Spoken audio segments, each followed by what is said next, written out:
Hello, everyone. This is Brian Forster coming to you from Paracas in Peru. Can you hear me okay? Please, somebody type something if you can hear me. Okay, great.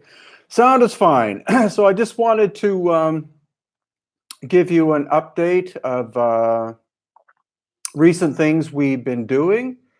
Um, of course, you all probably know about the DNA testing that we did back in January, which involved a large group of people, $100,000, two laboratories, one in the United States and one in Canada. The results came back of 18 skulls tested. Only two of them tested positive as Native American.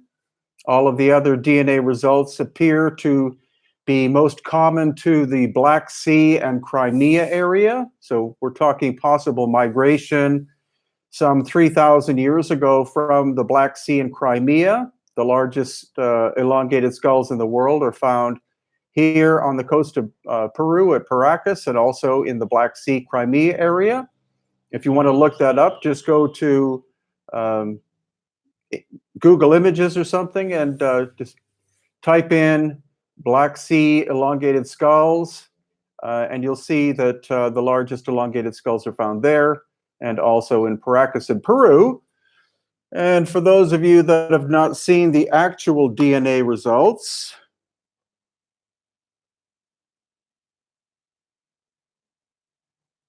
okay, not exactly in focus, but of the 18 skulls, the mitochondrial DNA that came back were, again, only two examples were Native American, one being B5, the other one being B2 or B4, all Native people, people of indigenous ancestry on the coast of Peru and all over Peru, in fact, and from Mexico down to Patagonia, are of only four haplogroups, A, B, C, or D.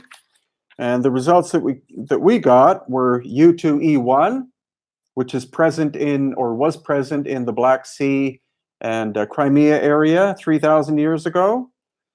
Also U2E, H1, H, K, H2A, J1B1, and there were, in fact, some results that came back unknown. So that's really interesting because supposedly all human mitochondrial DNA has been tested, like all indigenous groups, all ethnic groups, going back as far, of course, as Neanderthal and also Denisovan and the Hobbit people of Indonesia. So that's why we've decided to do, or I have decided to do testing of two more skulls. These are of young, very young people who lived about 2,000 years ago on the coast of Peru.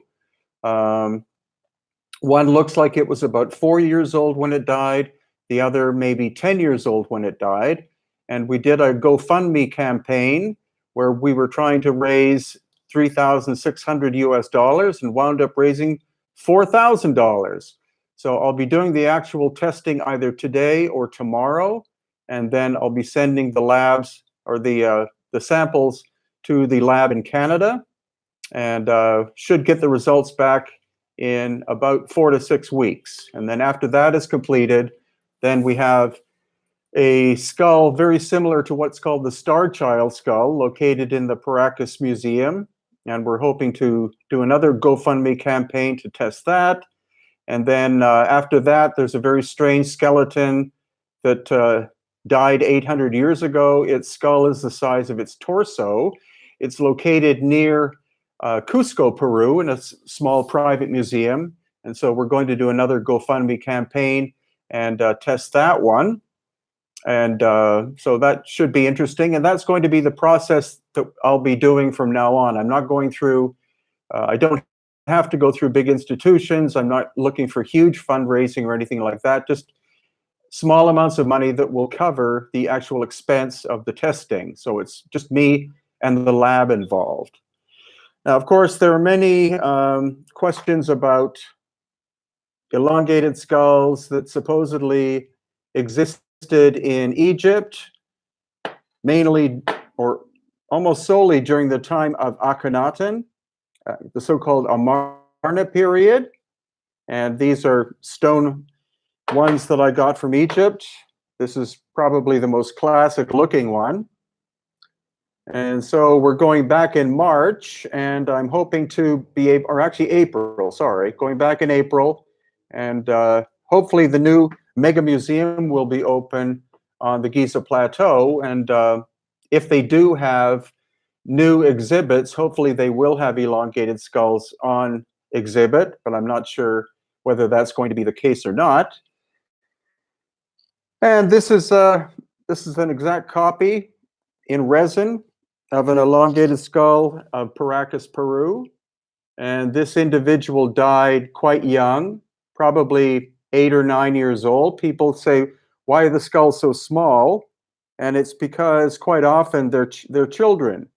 So you see with the tooth development, we only have 6 teeth on either side. So obviously the wisdom teeth have not come through. And so that tells us that this is a very young individual. Also notice what's called the foramen magnum. That is where the spinal column enters the skull. In your skull, it's located here, but in this case, it's located 2.5 centimeters back, and that indicates that this is a genetic characteristic due to the shape of the skull. Also, these little bones that you see here are called Inca bones because they're genetically part of the Inca lineage. So once again, it's quite possible that the Inca people, part of their ancestry came from the coast of Peru at Paracas. And this is another classic example of where you have this main suture line here, but the one that is supposed to be here does not exist. And so again, since this was a child, then either the suture line fused at a very young age, which normally happens in Homo sapiens sapiens at about 75 years old. This is, again, likely an 8 or 10-year-old individual with the lack of a brow ridge. It's quite likely that this is a female. And so this is an anomaly. That is also an anomaly. And also there are supposed to be little holes in the roof of the mouth area here called the foramen ovale. That's what we have. That is what allows us to have facial expressions and things like that. So doctors who see the lack of the foramen ovale believe that that these people may not have had facial expressions, which is a very strange thing to say. But again, we're looking at ancient people who were not Homo sapiens sapiens. They were at minimum Homo sapiens sapiens Paracas, but their ancestry might be much more exotic than that. And that is why we are continuing on with the DNA testing process. Rather than taking years, from now on, it will take a matter of 1 or 2 months in order to be able to do the analysis. And if you do want to see all of the DNA test results so far, they are in my book here, available at Amazon. It's called Beyond the Black Sea, The Mysterious Paracas of Peru. So all of the DNA results achieved so far are located in that book. If any of you are watching in from England, we're going to England in September, and we'll be at a UFO conference where I'll be discussing Lost Ancient High Technology. That's in a little town called Holmfirth in West Yorkshire, and you can see that on my my website, which, of course, in case you didn't know, is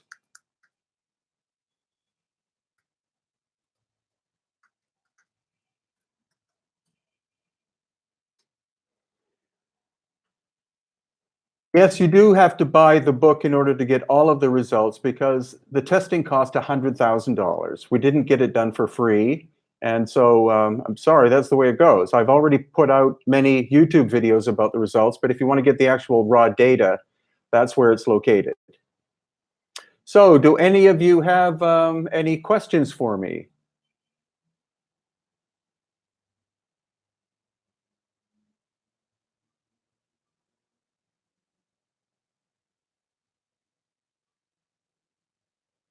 Carbon dating, yes, we're going to try to achieve that as well as time goes on. No, I'm not a Muslim.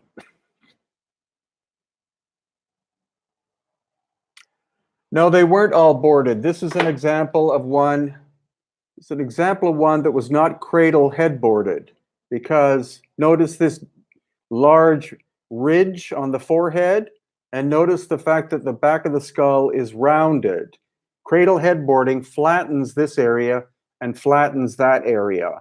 I'll probably come up with another video that shows the difference. I'll bring two samples of skulls from the museum, and you'll get to see the difference between what is a natural skull and what is a boarded skull. I haven't seen any elongated skulls in Egypt. I've been to Egypt 6 times, into many museums. We actually saw at the Aswan Museum photographs of pre-dynastic skeletons that appeared to have very large elongated skulls, but the skulls themselves were not on display. So we're hoping that in April when we go back, there will be new displays because Egypt is actually opening up quite a lot in terms of what we're allowed to see. We were able to go into the Osiris Shaft in March, which previously had been completely off limits, and we're able to descend 200 feet into the bedrock. Obviously, that's an example of lost ancient high technology. There are 3 levels to the Osiris Shaft. The first one goes down 30 feet into the bedrock, then 100 feet into the bedrock, then another 60 feet. And inside there are 6 large stone boxes. I wouldn't call them sarcophagi because they're much larger than that which you need for a human being. They're also made of extremely hard stone. 2 of them are made of either syenite, which is a type of granite, or possibly even diorite. So the dynastic Egyptians could not have shaped them. And another is made of a material, a stone called dacite. And dacite is not even found in Egypt. So that's how weird the ancient history of Egypt is. The whole story about Egypt is being rewritten partially by me because a lot of the Egyptologist information is nonsensical. They're very good when it comes to the dynastic periods, but anything anomalous, such as the giant stone boxes, etc., I think they should simply state that they don't know anything about them, which is the case. Once again, thank you so much for being subscribers to my YouTube channel. The latest one is up from our recent trip into the highlands of Peru. And also I'm working on part 2 of that right now. It's done with my new camera, which is very stable. It's very much in 4K, and it lets you see incredible detail about the structures that we were visiting recently.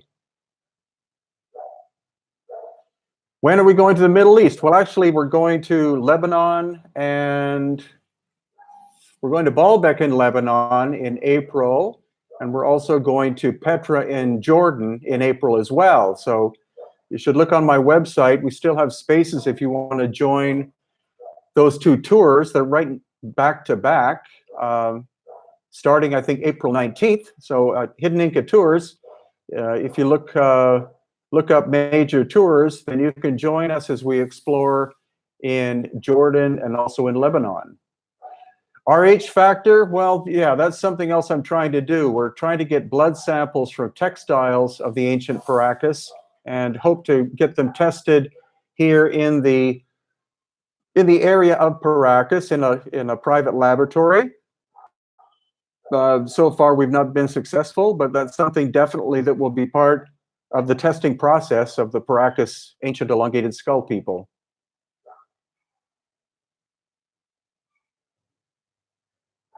Machu Picchu having a secret staircase? I don't think so.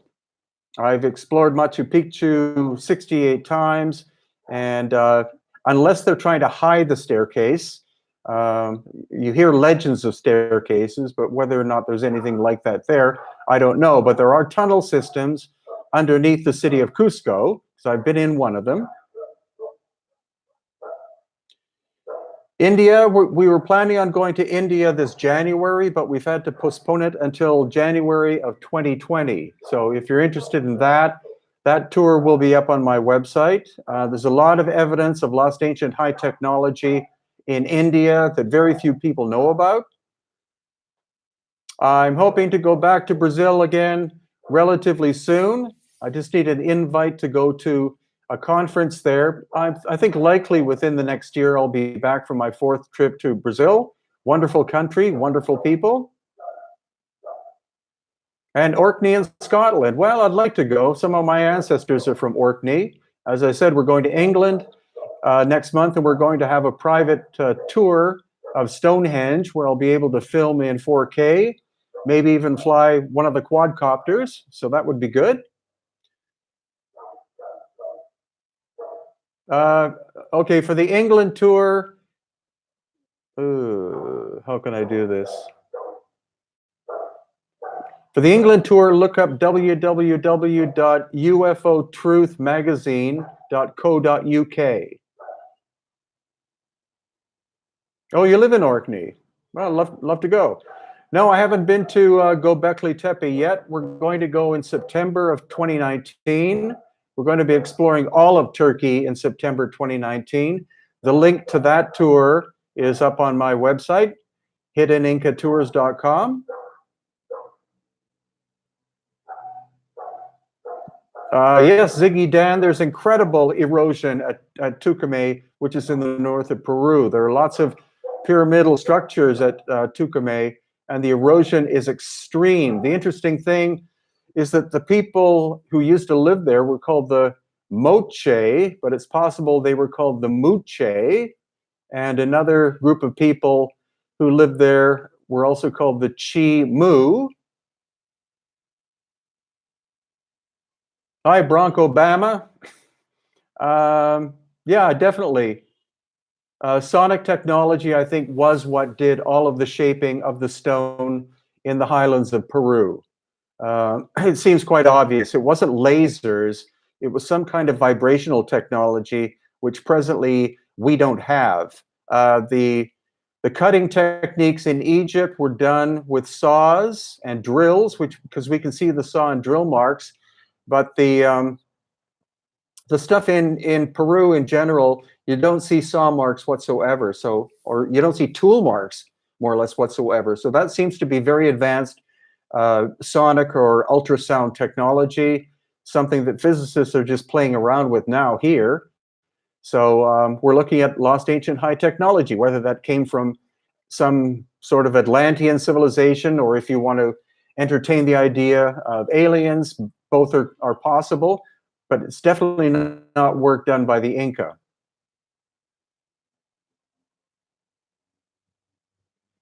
As far as I know, it's very safe to go to Turkey now. We would never go to Turkey if it was dangerous, and we're not going for another year. So we'll see how it works out. We already have people signing up for the tour. We're going to do Göbekli Tepe, Cappadocia, lots of ancient places. Turkey is a fascinating ancient country, much older than what most people believe. The same with Greece, as an example, too. The Parthenon clearly looks like it was built on a megalithic foundation.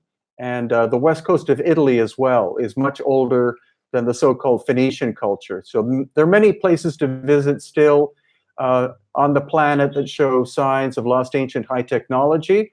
We're going to Easter Island once again this October, and I'm going to film again in 4K and write a book about the lost ancient high technology, because two different cultures existed there. The Polynesians have been there 1,000 to 2,000 years, but there's evidence that there was a much older culture that did the very large Moai figures much, much farther back in time. Croatia, I love Croatia. I spent a month there once. It was beautiful. I stayed in Dubrovnik. and would love to go back again. Professionals deny so much independent data because they're too afraid to broach the subject. They like to live in their little boxes of knowledge that they understand, and there's no use anymore in bothering with peer review or approaching academics to say, will you accept this data or will you look at this data? I'm just bypassing the whole academia thing and giving the information directly to you, the public, because all of this information belongs to you. You are the inheritors of the world, and therefore all of this information belongs to you.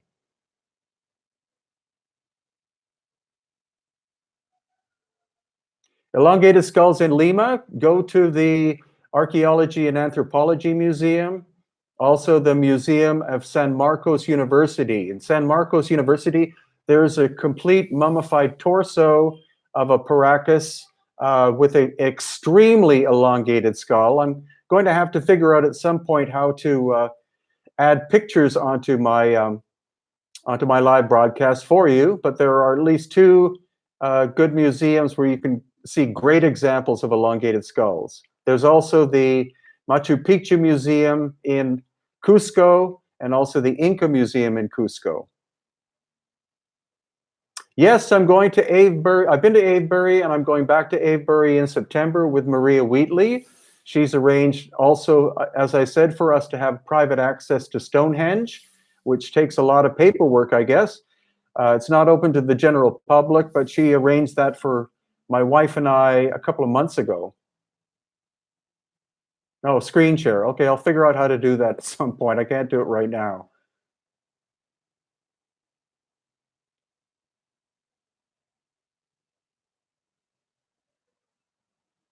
You wouldn't bother boarding a person with an elongated skull.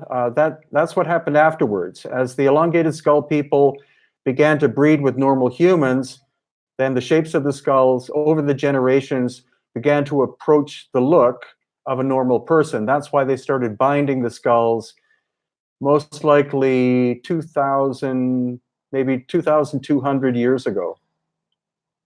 Italy, yes, the west coast of Italy. They call the ancient megalithic work there Phoenician, but it's probably much older.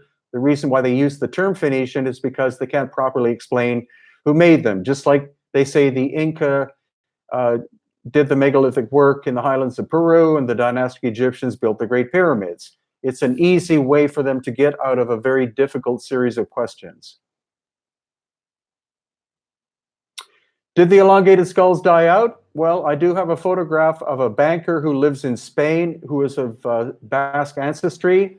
He seems to have an elongated skull. My wife and I saw a man walking down the street in Cairo 5 years ago with a very elongated skull. So the genetic characteristics appear to have continued on a very small level. Hello, Vancouver. Hopefully the weather's decent there. The size of the skull, of the elongated skulls, in some cases are 25 to 30% larger than any normal human. You can't enlarge the size of the skull by changing the shape of it. So that it would appear that they had more advanced thought than we do. Whether that was psychic thought or what, we don't know yet. That's why it's an ongoing process.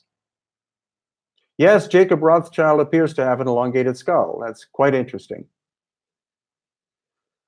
No, the pyramids cannot be carbon dated, but it is possible that there was a geopolymer used in between the giant stones. That's something else I'm going to look at more when we go back in April of next year.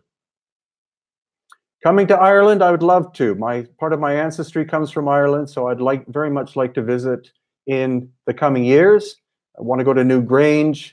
I also want to go to Tara and other locations, and drink Guinness. What does mainstream science say of the DNA of the skulls? No academic has bothered to ask me for the results. The results are freely available to any academic if they want to email me, but so far none has. and the archaeologists in Peru that have the actual data have not bothered to really look at it much. I think they're trying to hush it up, but that's not going to work.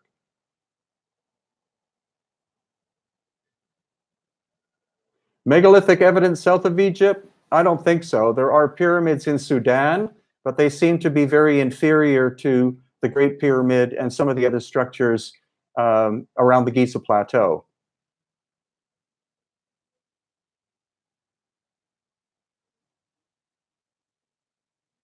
Salt Lake City, thanks for the invite. Could be. We are going to be at Contact in the Desert, May 31st to June 3rd of next year at Indian Wells, California.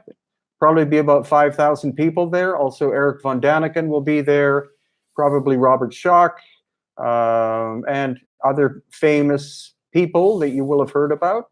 It's not just about UFOs, it's about spirituality and lost ancient civilizations, etc. It's a very broad conference. It's been a lot of fun so far, and the location is spectacular. My email is Brian. I'll put in my email here.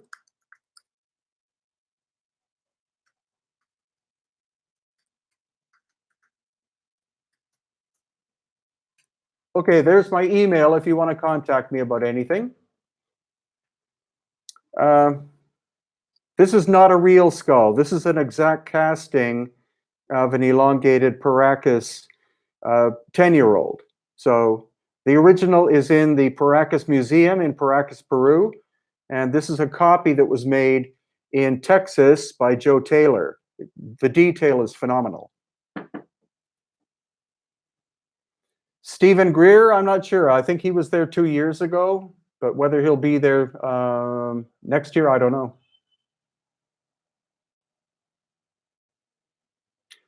The electromagnetic conductivity of the pyramids is something that we've been studying before, but now that it's becoming more famous, we're going to spend more time in April studying that aspect. It's obvious that the, yes, I've heard about the Egyptian queen buried in Ireland. I'm not sure if it's a fact or not. Could be. Yeah, Ralph Ellis. Ralph Ellis is a very interesting source.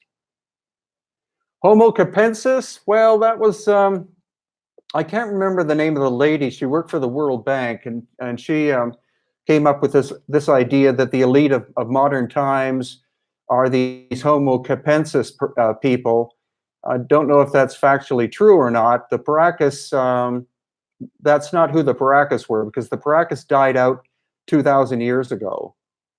Thanks for the question, though.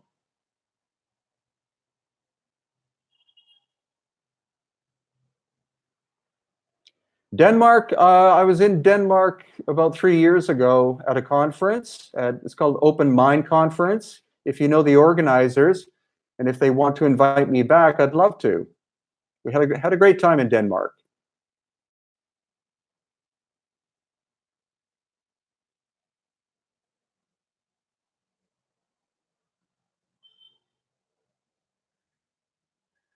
Yeah, the idea of the second Sphinx, I think it's kind of nonsensical. The Great Sphinx is a huge thing, and how they could suddenly discover another one of that size, highly unlikely. But even some academics will admit that only 15% of pre-dynastic Egypt has been properly examined. Almost all of pre-dynastic Egypt is located underground, such as the subterranean chamber of the Great Pyramid, the Serapeum at Saqqara, and hopefully more and more of it will be opened up in the future. Of course, the Osiris shaft has only been open for about 1.5 years. You have to pay $3,000 for a group to go in, which we did in March. We'll be going back in April of next year to explore more. I do have quite a lengthy video in high definition on my YouTube channel about the Osiris shaft. We're one of only a few groups that have gone in there because of the cost.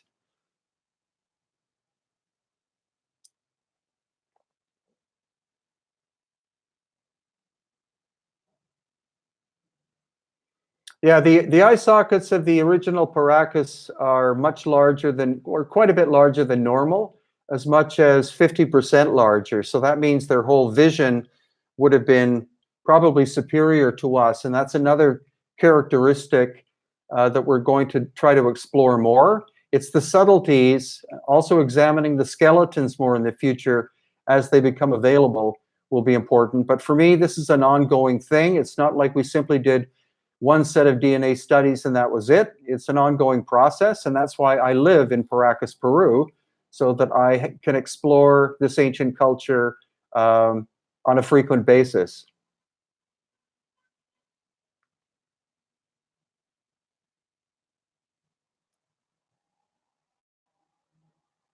Oh yes, diving at Easter Island is very possible. There's a beautiful beach there called Anaquena, and if you dive offshore, it might be possible that you'll be able to see where the ancient quarry is, because Jacques Cousteau supposedly found very flat surfaces underwater, not too deep, but underwater, and that could have been where some of the giant moai were cut from, which would date those quarries at more than 12,000 years old, because the ocean level 12,000 years ago was 300 plus feet or 100 meters lower than today. And maybe that's why the island is called Rapa Nui, which means Great Rapa, because it's not very big now. It's only 5 miles by 7 miles by 10 miles. But 12,000 years ago, it was much larger. And also, all of the Hawaiian Islands were connected together 12,000 years ago. That might be the location of the ancient so-called continent of Mu.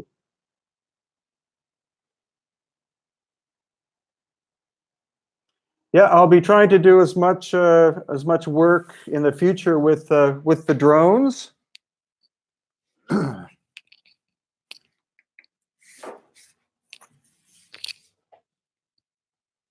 If you haven't seen my latest secret weapon, this is one that I can take. It's easy to fit into my pocket, so it's something that I can take and maybe sneak into certain places, or conveniently go and film things that won't be so intrusive. So this is actually what it looks like. You can get it on Amazon. And this is what it does. It actually folds out.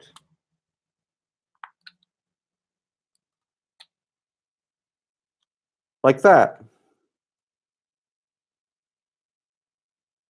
So this is a great little tool for the future to take to places that are supposedly restricted from using from using drones. And it's more of a toy than anything, but I have been able to film some pretty good stuff with it so far. And again, small enough, collapsible, fits in your pocket. Out of place artifacts found in Peru. Not really. It's mainly the megalithic construction. I haven't seen any tools.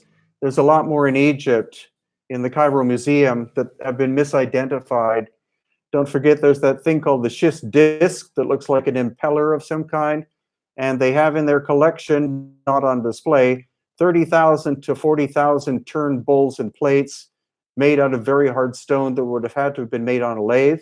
And even they state that they are pre-dynastic, or so-called archaic in age. So that makes them pre-dynastic. That means that they were made before the potter's wheel, which doesn't fit normal history. Thunderbolt project, yeah, that's very interesting. That's something that I'm starting to study now, because it does make a lot of sense. Oh, these little copters? I think it's about $200. 200 US dollars. It's made by a company called Zerotech, and it uses GPS. It's very stable. I've had it in 30-mile-an-hour winds. It's very stable for its size, and it's got some good weight to it. So that's what you're looking for with the quadcopters. You want something that's reasonably heavy so that it's stable in the air. And if I happen to lose this one due to crashing into a tree or something like that, then it's not as big a deal as losing something like the DJI Mavic, which costs $1,000. And you just use your cell phone as the controller. Oh, yes, the Longyu Caves in China. I'm hoping to go at some point. This thing, unfortunately, this thing only has a range of about 100 feet, 100 feet vertical or horizontal. I'm sure the technology in the next year or so will make it probably even cheaper and a greater range to it.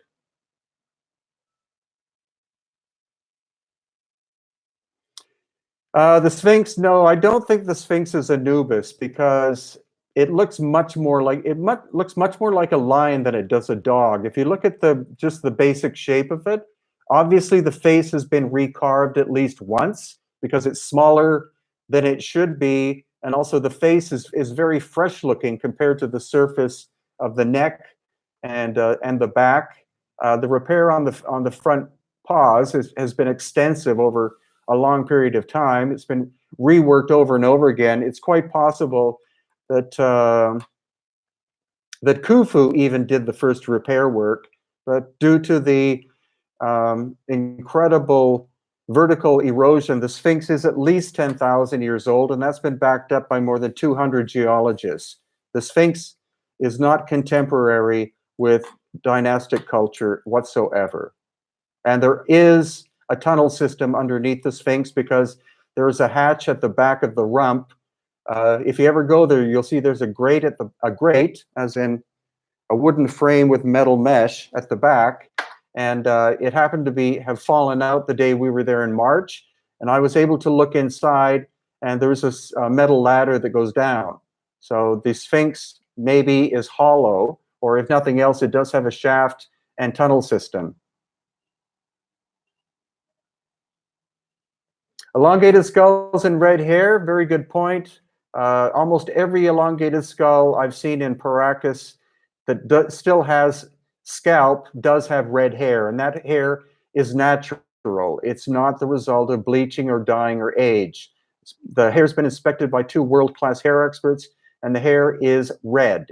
And so where does red hair come from? It comes from the Middle East. It's much older. Red hair in the Middle East is much older than Irish or Scottish or Russian or Scandinavian red hair.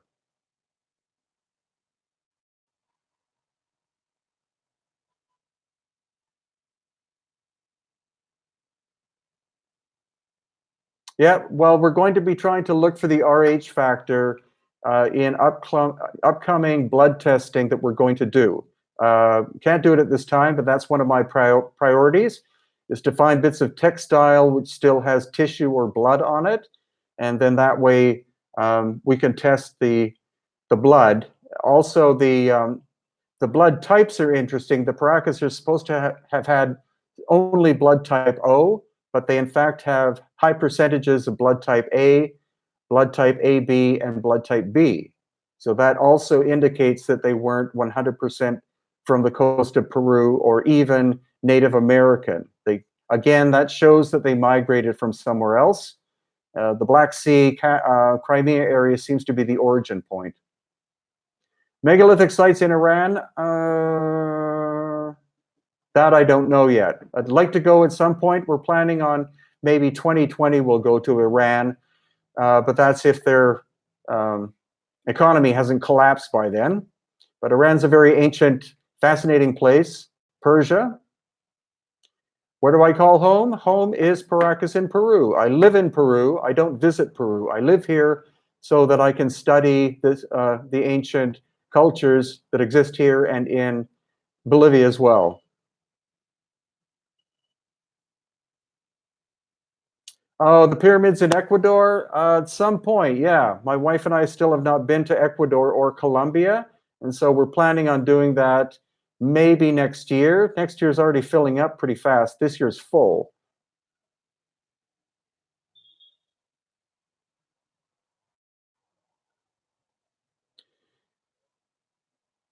Tartaria tablets in Romania. Nope, I haven't been to Romania yet. I honestly tend to only talk about places I've actually been to, but Romania I'd love to visit.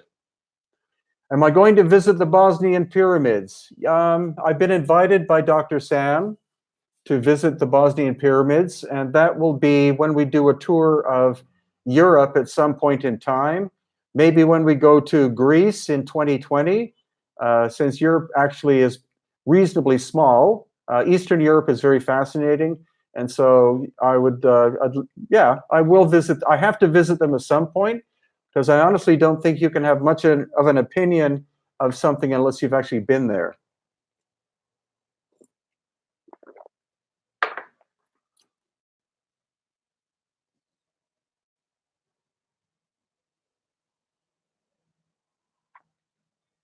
The Ancient Aliens video where they try to dismiss all of the facts and data. Um, Whoever did that video or that series of videos made a lot of mistakes in terms of geology, etc. Personally, I find Ancient Aliens an entertaining show to be on. It's like the first level of study. It's obviously not very deep because it's more an entertainment program than anything else, but it has informed millions and millions, if not a billion people on the planet about places that they otherwise would never have heard of. So that's I think the key thing about Ancient Aliens is to show them places that are mysterious that the general public may not have heard about.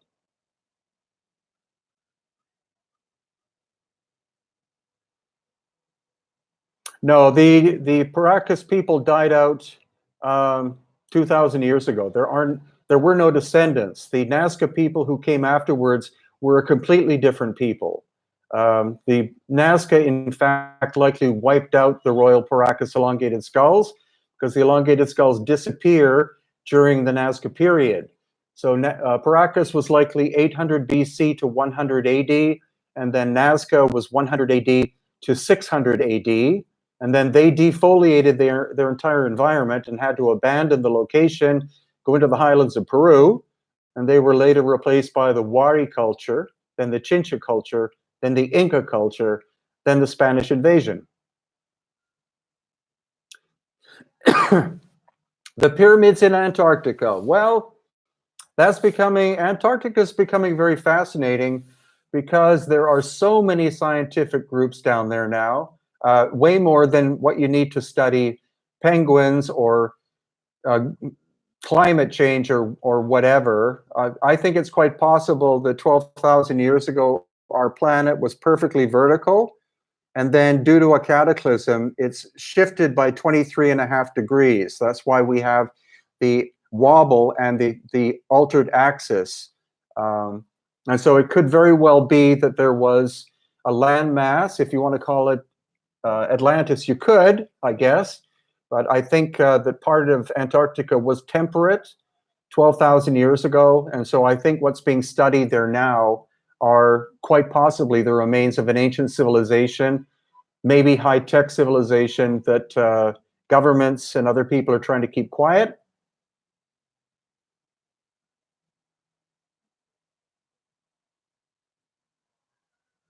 No, 12,000 years ago, if the planet was perfectly vertical, rotating exactly like this, you would have 2 seasons. But now that it's at 23.5 degrees, that's why we have 4 seasons.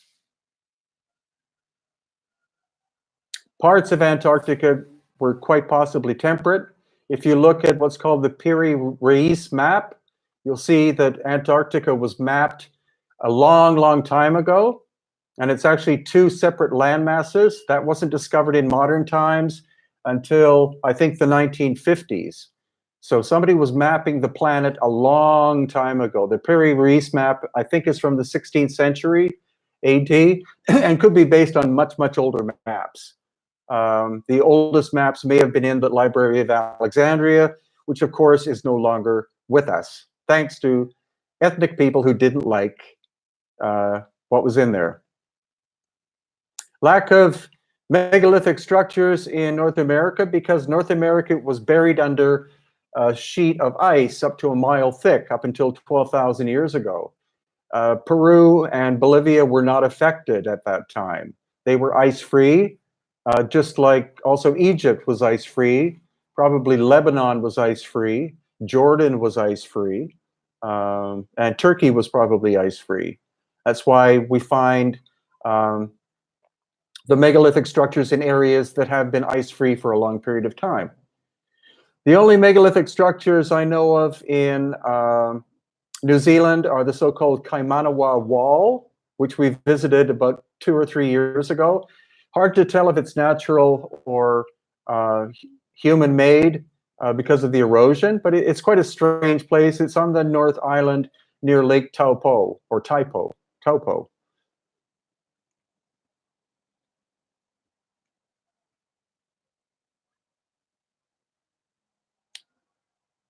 Most people got to North America from, conventionally speaking, from crossing the Bering Land Bridge 12,000 plus years ago, but there may have been migrations also from Europe, possibly from Africa. The Olmec of Mexico may have come from Africa because the currents go from the west coast of Africa into the Gulf of Mexico.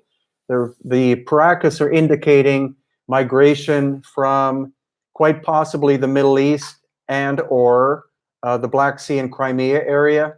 And people have been traveling the world's oceans for many more thousands of years than the Vikings, etc. So that's why all of this ancient history is opening up now.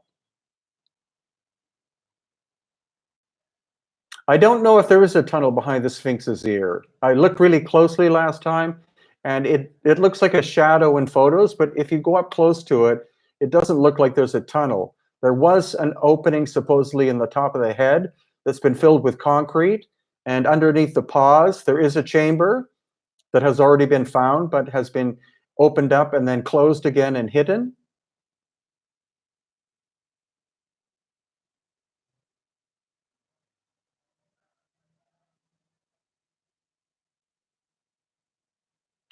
I don't know if there was electricity inside the Great Pyramid, but there was some kind of energy being utilized. You're correct in stating the torch marks, soot marks have not been found in the Great Pyramid, also not in the tunnel system of the Serapeum at Saqqara. The Dead Sea Scrolls. Well, we're going to be going to Israel probably in September of next year because there are megalithic structures in Israel that likely predate the Israelite people. Of course, we're talking about the Canaanites, mysterious Canaanite people. And Israel is a very fascinating little country, so we're going to be going there September 2019.